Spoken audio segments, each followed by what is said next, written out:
They have their decision ready, I'm told. So please take your seats and listen to the results.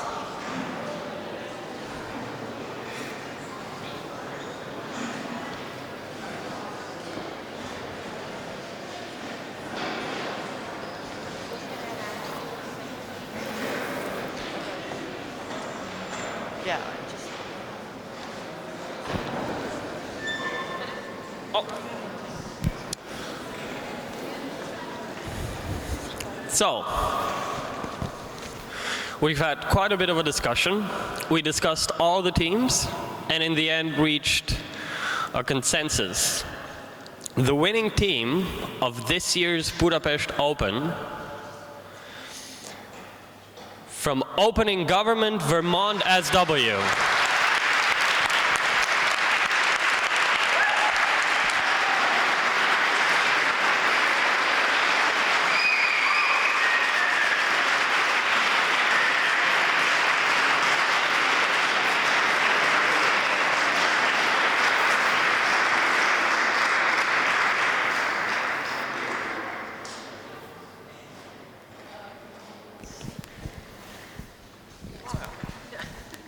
And now please have a seat. I will let the winning team hug their coach, because it's an important moment for a coach, right? But I always get the best job to kind of close the event, and as I like to call it, to out some dirty laundry of the whole organization process and to tell you about some tricks and difficult moments that we've had while organizing this. And this basically boils down to just quite a lot of thank yous I have to give. The first thank you goes to a group of people that joined us at the very last moment.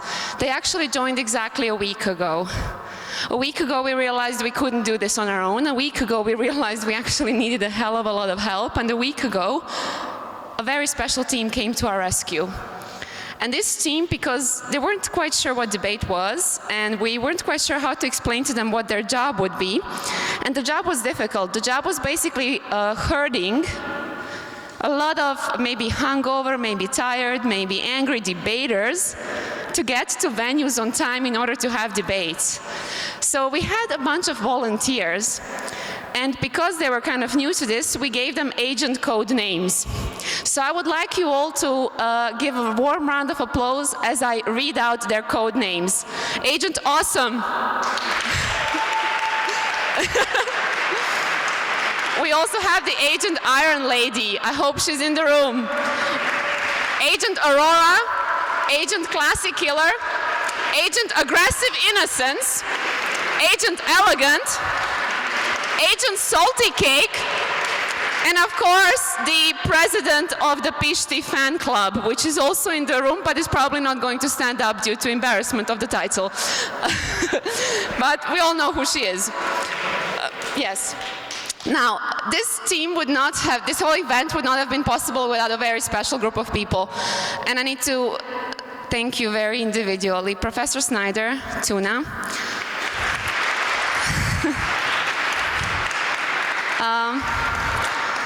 There is a cause and effect relationship that has to do with debate. And you have to understand that perhaps we wouldn't be standing here if it wasn't for Tuna. Because it's very simple, really. In 2009, I was busy doing PhD and running around the world and trying to figure out why politicians do bad things. And Tuna and Bojana invited me to come to International Debate Academy in Slovenia and to do some coaching there. And it was basically them that hooked me back into debate. So essentially, Tuna, if it wasn't for you, I would have cured myself of this virus called debate and probably have moved on, but I haven't, so thank you.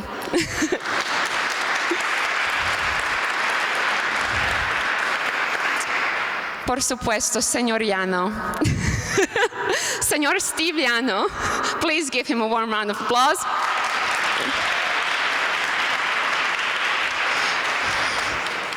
Cuando fuimos a México, no podía saber que vamos a encontrarnos en Budapest otra vez, pero bienvenido. Gracias por estar aquí. He doesn't speak Spanish. But yeah, Lila. wij nooit praten Nederlands met een samen, dus ik zal het in het Engels doen. It's really strange to welcome Lila here, because Lila is essentially home. She's a CU graduate. She graduated last year and she's very happy to be back. So thank you for coming back. And finally, Philip. I don't speak Slovenian, so we have a bit of a problem. But my favorite word in Slovenian is podaljšek, which means extension cord, extension cable. And I would like to say that without you, this tournament would not have as much power and energy. So thank you. Okay, now I'm going to call out, obviously, the people without whom this tournament would not have ever taken place. And one of them is going to whisper something into my ear right now.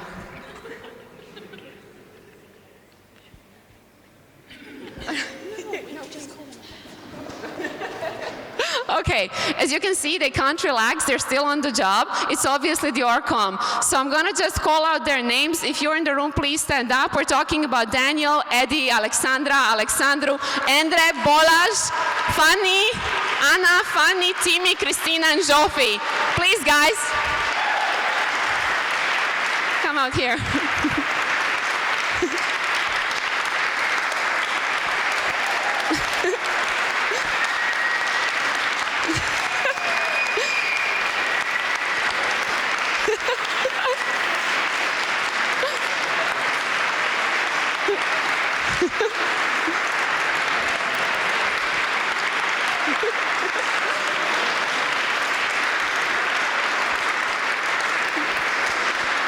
But guys, please have a seat because I need to embarrass them some more.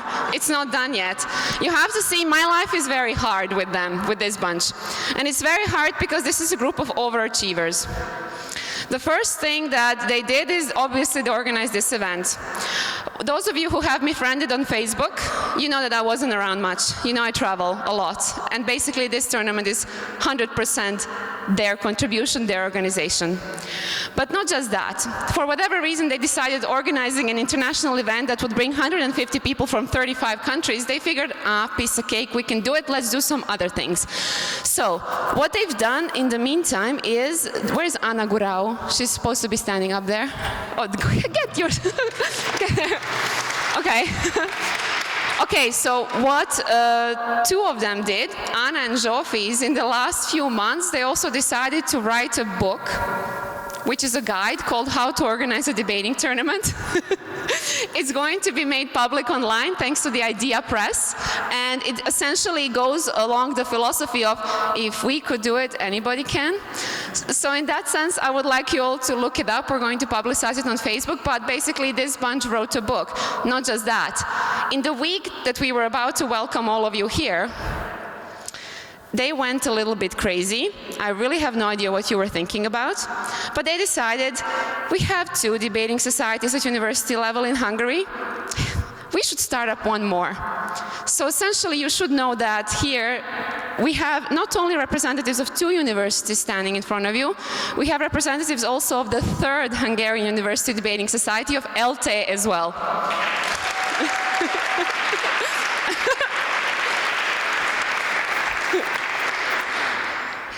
But the final thing that I have to say is that I find myself particularly indebted to this group because, like I said, I travel a lot and I'm a political scientist and I hang around and with politicians.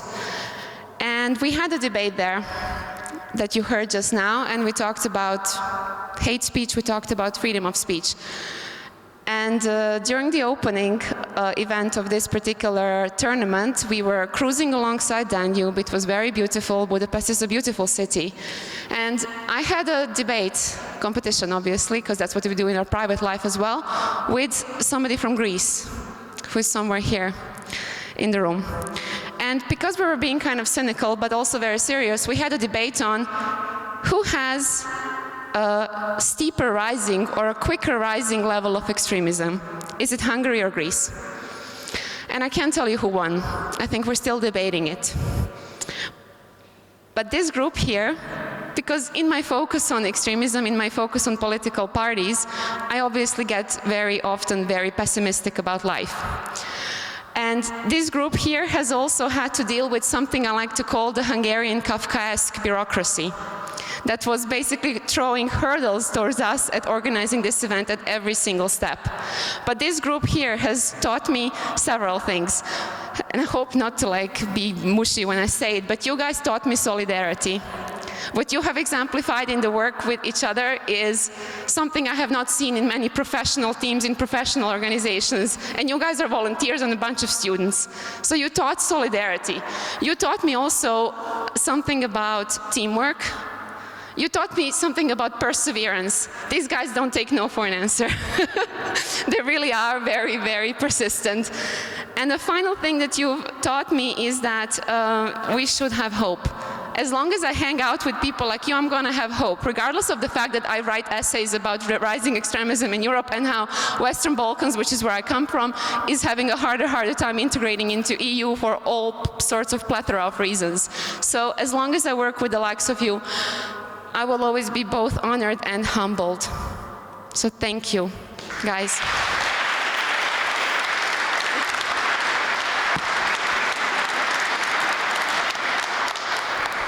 And just finally, final thank you goes to all of you. I have to thank those of you who came from really far away, from USA, from Qatar, from Hong Kong. We can't believe you're here, but we're very happy you're here. I have to thank Serbs. Where are Serbs? Yay, Serbs are in the house. Again, like I'm saying, cause and effect relationships. If it wasn't for Serbs, we wouldn't be here, because Serbs organized the most brilliant European Universities Debating Championship last year. And because they were doing that, they were too busy to organize the Belgrade Open, so we stole, with their blessing, their time slot. This is how the Austro-Hungarian Debating Week in Europe actually happened, and just like in good old times' sake, Vienna, raise your hands, Vienna. There you are as well.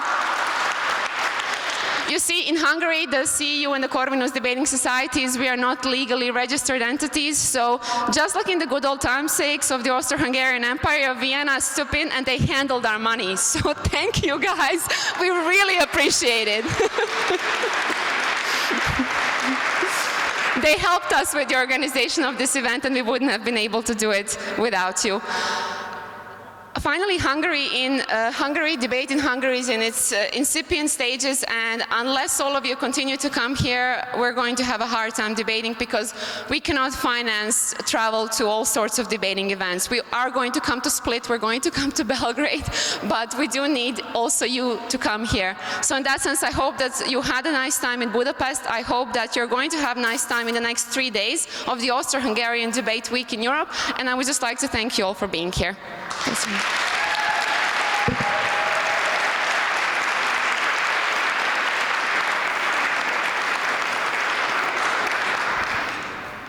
So with that, Budapest Open 2013 is concluded, almost. We have one final point of order for tonight, and that is dinner. So that is more of a practical speech now, no mushy stuff. We're going to leave from the door where you came in, and the restaurant is about 100 meters away. So it shouldn't be too difficult to find it. It's literally in the next street. Just please find an ORCOM member and follow them, if that's okay, and if that's possible. So we're leaving basically right now, and thank you for all of you for being here.